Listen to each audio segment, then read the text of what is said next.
Welcome to Donmar TV News Channel.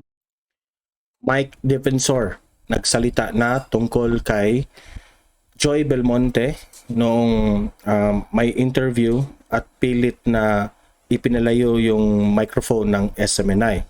And itong si Mike Defensor ay rival niya sa pagtakbo ng mayor ng Quezon City. Itong si Joy Belmonte against Mike Defensor. So pakinggan natin ang interview ni Mike Defensor tungkol dito na issue with Mike Abe. Okay, so let's watch the video. Well, Kong, hingin ko rin yung pahayag hinggil po doon sa nangyari ngang ginawa ni Mayor Joy. Hindi ko alam, baka siguro... Kasi guys, ang sabi ni Mayor Joy Belmonte na bias raw ito ang SMNI kay Mike Defensor. Okay? So, ito yung response ni Mike Defensor against Joy Belmonte. Kasi panay po ang interview natin sa inyo at siya naman ay ninais aming ma-interview. Nagsiselos yata. Itong si Mike Defensor ay may programa ito sa SMNI.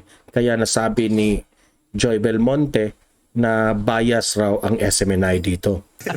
Nahinggit ata kung ano po masasabi ninyo po doon. Well, alam mo, Jade Tocayo, di ba yung programa namin sa Point of Order, nakalagay nga dun ang opinion ng mga nagsasalita, no? Or kami na Disclaimer, ay meron opinion disclaimer namin. Oo, at hindi opinion ng istasyon ng SMNI. Yes. Ngayon ako, habang nangyayari yun, kasama ko naman yung ABS-CBN. Si Shannon, habang tinutulak niya yung mikropono nyo, ang ABS-CBN naman nandun sa amin at habang nagmimisa. At never kong tinapoy, never kami nagkaroon ng masama ang salita. Alam mo naman yan na... O nga, kasi time na in-interview itong si Mike Defensor, kahit yung ABS-CBN, hindi ugali ni Mike Defensor na itulak yung microphone ng ABS-CBN. Kasi itong si Mike Defensor, ito ang nangunguna sa pag yung hindi binigyan ng prangkisa ang ABS-CBN.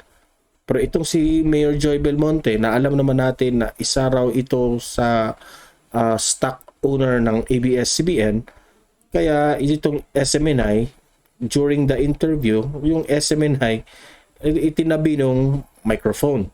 Okay? So iyan ang kaibahan ng ugali ni Mike Defensor at saka ni Joy Belmonte. Okay?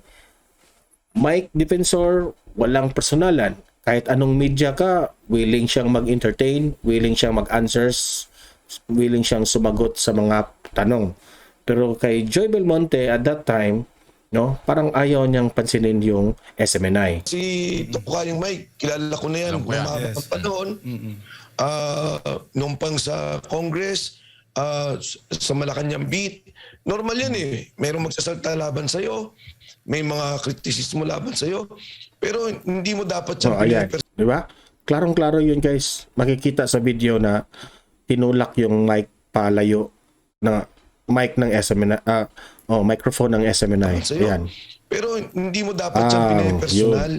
Hindi ka dapat mainit ang ulo. Lalo tigit, yung nakita kong pag-ugali doon, parang first time ko nakita tayo. Well, Para sa akin, parang na uminit ang ulo ni Joy Belmonte.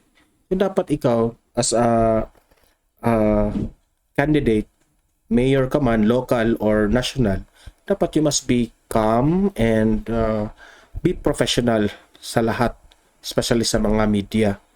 Okay? Wala namang ginagawang bastos hindi naman siya binabastos ng SMNI dito, di ba? Unless kung may media talagang nang bastos sa kanya, parang acceptable pa yung ganyang paglayo ng microphone. Pero hindi. Lahat namang mga microphone ay nakatutok sa kanya. So, dapat para sa akin, hindi pala ang SMNI ang bias. Si Joy Belmonte pala ang bias. nakikita ko na naman yan sa iba, pero yung parang hinahawi, openly sinasabi, bias kayo, parang hindi yun arte ng isang opisyal o halal na opisyal ng ating gobyerno. palagay ko, no, hindi tama yung ganung pag-ugali. Dapat wag balat sibuyas, sports lang. Normal yan. Oo nga eh. Sabi ni Mike Defensor, yung ugaling ganito ay balat sibuyas. Okay? Ako nga, hindi na ako magsasalita pero lahat ng istasyon, masasabi ko dito, sinabihan ako nito ng ganito. Sa istasyon na yan, ito yung tinira sa akin ng isang reporter o ng isang anchor. Hindi mo dapat kitilin yung kanilang karapatan para magsalita. Lalo pa dito sa atin sa SMNI. Ako nga, programa talaga yung akin, pwede talaga ako magsalita. Pero hindi dapat na ganun. At narinig ko nga si Pastor Kibuloy, si chairman. Ano kasi guys sometimes itong mga ugali ng mga politiko, talagang nawala yung kanilang, what do you call that, yung finesse nila na mawawala dahil sa kanilang anger. No? Kaya if merong mga politikong kagaya itong ni Joy Belmonte, hindi ka karapat dapat mamuno ng ating bayan kung hindi mo matake yung mga ganong mga kritisismo. Diba? Because once you go into politics, expect na may mag-criticize sa iyong mga ginagawa. Okay? You cannot please everyone. No? Meron dyan magugustuhan ka. Meron dyan ayaw sa mga decisions mo. Diba? Natural talaga yan. No? So you have to be professional. Na sinasabi niya, anytime magpa-interview ka, lumabas ka, walang pagkampito. At yun nga, medyo nabastusan doon sa naging pag-uugali ni Mayor Joy Belmonte. Kaya pala, Kong, dahil po sa yung reaction mo, pag binabanatan ka, neutral ka pa rin, siguro yan ang dahilan, Kong, na nangunguna ka ngayon dyan sa Quezon City. Well, Sa survey. alam mo, Jay, Ayan, kasi alam mo, ang taong bayan na boboto sa inyo, ma-mayor ma yan o anong higher position, no, national or local, hindi lang yan yung mga tao mas i-observe yung mga ugali nyo compare sa inyong, no, mas i-judge kayo according to your pag-uugali. Kahit anong mga nagawa mo sa bayan, sa lugar nyo, no, mabaliwala yan if yung ugali mo ay masama o magpakita ka ng asal na hindi maganda, no? Talagang automatic zero yan. Okay? Kasi ikaw, hindi ka masyadong what do you call that?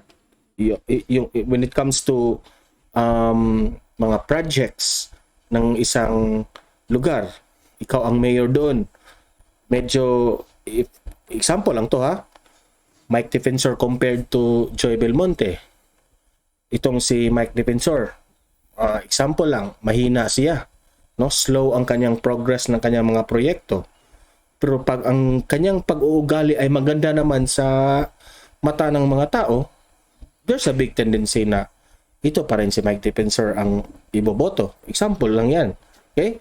So, pag ikaw naman ay medyo bilis kilos ka, kagaya ni Mayor Isko na talagang mabilis magtrabaho, automatic, bilis action. Kahit bilis action ka pa, kahit yung pag you're very knowledgeable about sa mga plano mo, quickness sa yung trabaho, pero pag ang pag-uugali mo ay talagang hindi katanggap-tanggap ng taong bayan, talagang hindi kaya ni iboboto. Okay? I hope Mayor Joy Belmonte will learn from this incident. Okay? Yan Especially na tinira niya ang SMNI, ang media. Okay? Itong nangyaring to, hindi lang to sa inyo, sa SMNI. Maraming mga barangay officials ang nagkikwento sa amin. Iba-ibang kwento yan. Na sinigawan, ipinahiya, maraming ang kwento. Oo, na mga ganyan. Maging ayoko na magkwento ng iba dahil ito yung talaga nakikita yung, kasi di ba pagka ikaw ay nagmamanage, para ka ng isang syudad, para ka nagmamanage ng kumpanya, para ka nagmamanage ng isang ng isang lugar, no, ng isang bahay na lahat pinapakitunguhan mo. Dito sa amin, andyan yung mga barangay officials, nandyan yung mga TODA, nandyan yung mga single parents, mga senior citizens. Naku, magugulat kayo. Ang daming kwento rito ng ganyan. Kung paano pinahiya, pinagsalita ng di maganda, parang normal na ganun ang klase ng pag-uugali. Tayo naman, ganun din naman. Off-cam, on-cam, kung paano ako makitungo sa mga tao, ganun din naman. Siyempre, kung minsan, nagagalit ka, pero hindi ka tulad nung ganun, na parang napapaya ka ng mga tao.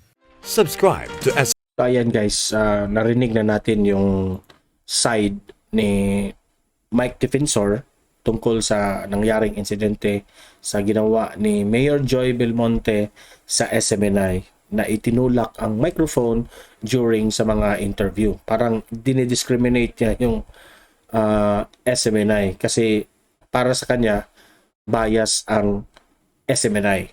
Okay? So nagsalita na si Mike Defensor. Ang paliwanag niya, natural lang yun. Dapat hindi tayo balat sibuyas if tayo ay tumakbo sa halalan na pagserbisyuhan natin yung mga kapwa natin Pilipino. Natural na may criticism at saka natural lang yun na may taong magugustuhan ka at hindi ka magugustuhan. So, ganun lang. Okay? So, hanggang dito na lang. See you in my next video. Subscribe to my channel, hit the notification bell, like and share this video. So, hanggang dito na lang. See you tomorrow. Tomorrow na tayo mag-vlog naman sa news. Pahinga muna tayo. So, God bless everyone and hope your bonding with your family is you have a great night, and thank you to all.